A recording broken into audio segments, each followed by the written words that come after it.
Eh bien, bonjour mes amis pour une nouvelle vidéo.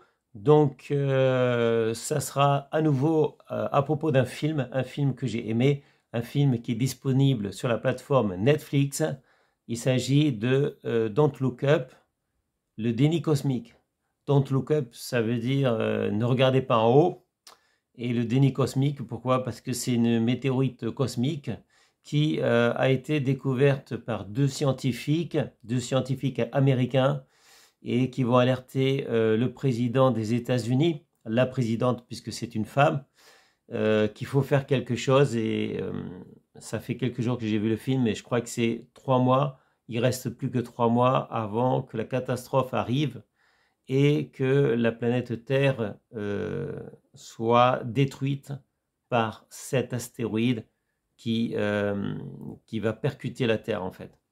Donc, déni cosmique, on en a beaucoup parlé parce que, enfin, Don't Look Up, je veux dire, on en a beaucoup parlé de ce film parce que il a fait le buzz et certains ont vu une allégorie, une transcription, enfin, si vous voulez, de ce qui arrivera à la fin à la planète Terre, la destruction de la planète Terre avec l'écologie. Donc, certains ont vu une menace écologique et que c'était, comment dire, une transcription en fait de la menace écologique, alors que en fait il s'agit juste d'un film, un film choc, un film très beau à voir, très intéressant, très bien tourné, et avec une destruction imminente, oui, puisque en fait il ne reste plus que 3 ou 4 mois avant la destruction de la Terre, au moment où au moment où les deux scientifiques ont découvert la météorite. Et si on parle du réchauffement climatique, on pense qu'il nous reste des années, je ne sais pas, peut-être 20, 30 ans, 50 ans, peut-être un siècle, avant que la destruction climatique mette en péril notre planète. Donc voilà mes amis, donc c'est un très beau film, je ne spoilerai pas. Ah, c'est mes cheveux là, j'ai toujours un problème avec mes cheveux, je ne sais pas où les mettre. Bon, en fait, pour en venir au film Don't Look Up d'Ini Cosmic, ce qui est intéressant en fait, c'est pas l'histoire de penser que est-ce que il s'agit du réchauffement climatique, est-ce qu'il s'agit autre chose que de la météorite? Non, en fait, il s'agit simplement d'une météorite qui percute la Terre, de deux scientifiques qui ont des preuves, qui veulent alerter la présidente des États-Unis, qui veulent alerter la population. Et on voit qu'ils sont confrontés à je m'en foutisme, le je m'en foutisme de la présidente des États-Unis, un gouvernement qui n'en a rien à foutre et une population qui aussi n'en a rien à foutre. Donc le problème, c'est ça en fait. C'est que quand vous êtes conscient d'une menace, d'une grave menace, quand il y a un danger, et que vous voyez que le gouvernement prend des décisions qui sont mauvaises, soit au départ, ils ignorent le danger. C'est ce qui s'est passé notamment avec le coronavirus, puisque le gouvernement, par exemple, français a dit que ce coronavirus ne passerait pas en France. Et deuxièmement, après, ils ont pris des décisions qui étaient mauvaises. Donc en fait, moi, je fais plutôt un parallèle entre cette comète et le virus. Sauf que la comète, en fait, c'est un vrai danger réel qui va détruire la Terre dans 3 ou 4 mois, alors que le coronavirus, bon, c'est un virus comme le virus de la grippe, en fait. Il y en a plein et on a des virus, il y a tout le temps eu des virus dans l'humanité et la planète Terre est toujours là. Donc, en fait, l'humanité est encore là, elle sera encore là demain, elle sera encore là dans un siècle. C'est pas un virus qui détruira donc l'humanité. À moins que les scientifiques créent un virus capable de détruire le genre humain, c'est possible aussi. Donc l'humanité est capable de tout, du meilleur comme du pire. Donc l'humanité est très bien capable de créer un virus qui nous détruira. Mais en attendant, ce n'est pas celui qu'on a en ce moment qui va détruire l'humanité. Et donc, il n'y a rien à craindre de ce côté-là. Voilà. Cela dit, je ne peux pas trop parler de ça parce qu'après je vais avoir un problème avec la vidéo. Ok, donc on va arrêter de parler du virus. Revenons donc à la météorite. La météorite, c'est un fait réel. C'est un fait réel, il y a des preuves et on voit que le gouvernement américain ne prend pas les mesures qu'il faut. Et après, une fois que ça peut leur servir, une fois que cette météorite, ils estiment que c'est utile pour gérer le peuple américain, eh bien, ils vont l'utiliser à leur façon, en fait. Voilà, on peut faire un parallèle avec le virus que l'on connaît, puisqu'en fait, les gouvernements vont utiliser le virus euh, de leur façon que cela soit utile, en fait. C'est-à-dire qu'ils vont gérer ça, non pas pour sauver les gens, mais en fait pour utiliser ça comme une arme, comme une méthode de gouvernement pour faire passer toutes les mesures qu'ils veulent, etc., pour soumettre le peuple, en fait. Voilà. Donc, en fait, ce film me fait penser à, comme je vous l'ai dit, non pas le réchauffement climatique qui peut poser un problème dans quelques siècles peut-être, mais avec une vraie menace réelle. Et actuellement, la seule menace réelle dont on parle, c'est celle que l'on connaît depuis 2 ans, même si elle est petite, en fait, même si elle ne tue que très très très peu de gens, un peu comme la grippe. En fait, il s'agit effectivement d'une menace réelle et qui a été très mal gérée, ignorée au départ, puis gérée n'importe comment, et toujours gérée n'importe comment d'ailleurs, par les gouvernements qui l'utilisent en fait, comme dans le film.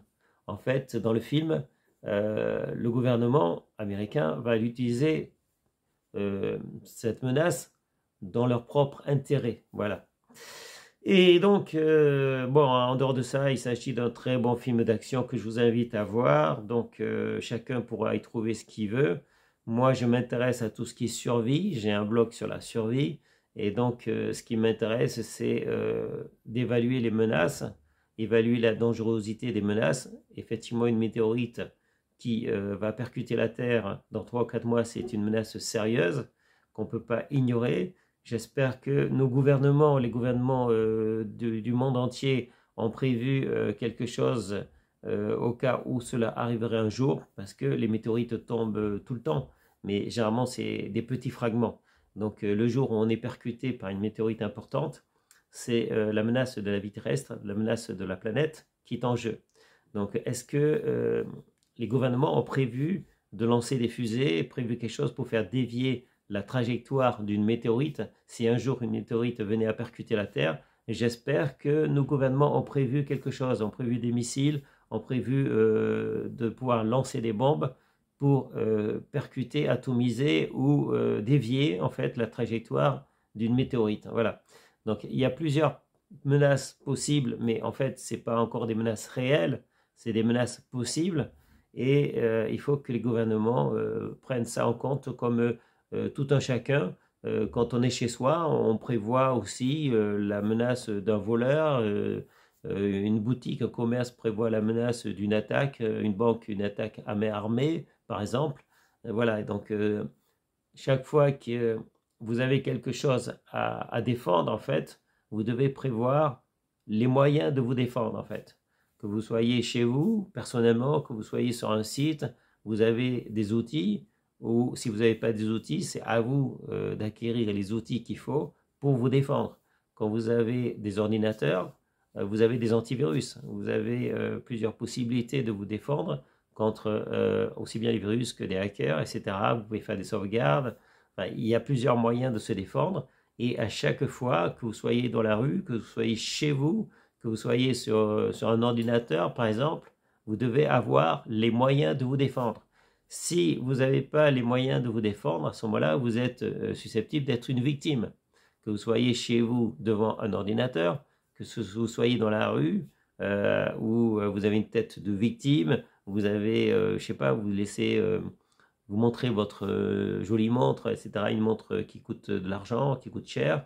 Vous montrez, je sais pas, un collier, quelque chose comme ça, une femme avec un sac à main. Vous êtes potentiellement une victime. Si les gens qui veulent vous voler vous voient et vous considèrent comme une victime possible, en fait, vous risquez très bien de vous faire voler. Voilà. Donc ne soyez pas des victimes et soyez capables de vous défendre, mes amis. Donc, oui, donc j'ai dit que j'avais un blog sur la survie, sur la sécurité également, puisque mon travail, c'est aussi en dehors de l'informatique, c'est de travailler dans la sécurité. Je travaille dans la sécurité, je travaille dans l'informatique. Je fais aussi des vidéos, comme vous le voyez. Et donc, Mon truc, c'est de vous alerter aussi au niveau des dangers, mais certains dangers, comme dans le film Don't Look Up, il s'agit d'un danger dont vous ne pouvez pas vous défendre, puisque en fait, vous n'avez pas les moyens. Seuls des gouvernements des pays peuvent avoir les moyens de riposter et de trouver des outils pour se défendre. Donc une météorite, je ne sais pas, on ne peut pas utiliser des boucliers, mais on peut utiliser des fusées, des missiles, on peut lancer quelque chose peut-être. Donc voilà, il faut qu'ils réfléchissent en fait. Les gouvernements doivent réfléchir aux menaces possibles et avoir des outils qu'il faut, même si le risque est faible, même si cela n'arrive qu'une fois dans un siècle ou ça n'arrivera jamais, il faut quand même qu'il y ait des outils pour ça. C'est comme le fait de vous faire voler chez vous, le fait que des voleurs ils s'introduisent chez vous dans votre appartement, le risque est minime. Cela peut arriver effectivement, mais le risque est minime. Mais vous devez y penser. Seulement à propos de la vidéo d'hier, en fait, YouTube n'a pas fait de démonétisation de ma vidéo, c'est-à-dire que je conserve tous mes droits de la vidéo que j'ai faite hier. Ce qui revient à dire que si je mets des extraits de vidéos en coupant le son et en incrustant ça dans un coin de l'écran, c'est tout à fait possible. Je ne risque rien. Donc ce que je vais faire, c'est que je vais mettre donc la bande-annonce du film dans un coin de l'écran. Voilà, je vais mettre la bande-annonce du film en haut à gauche de l'écran, dans un coin de l'écran, et je vais couper le son. Et comme ça, je ne risque pas la démonétisation de ma vidéo. Et c'est une bonne chose pour la suite, voilà, parce que pour l'instant, même si le nombre des abonnés est très faible sur cette nouvelle chaîne vidéo, j'espère arriver dans 1 an ou 2 ans, arriver à avoir un nombre suffisamment d'abonnés, de personnes qui me suivent, pour envisager de gagner peut-être de l'argent, avoir des sponsors, etc. Voilà, donc c'est tout, je ne ferai pas plus d'une vidéo par jour maintenant. Et je veux garder ce lien, ce contact de 365 vidéos par an, d'une vidéo par jour. Donc désormais, je vais me contenter d'une vidéo par jour. Et je pense que c'est très bien comme ça va me permettre d'avoir du temps pour faire autre chose. Et je ne parlerai donc toujours que des films ou des séries que j'aime. Éventuellement, je peux aborder d'autres thèmes, on verra. Ça dépendra de ce que vous voulez voir, de ce que vous voulez discuter. On peut discuter, je peux discuter avec vous aussi. Voilà. Bon, de toute façon, c'est tout pour aujourd'hui et je vous souhaite une très bonne journée. Portez-vous bien, mes amis, et à bientôt pour une prochaine vidéo. Ciao, ciao, mes amis. Bye.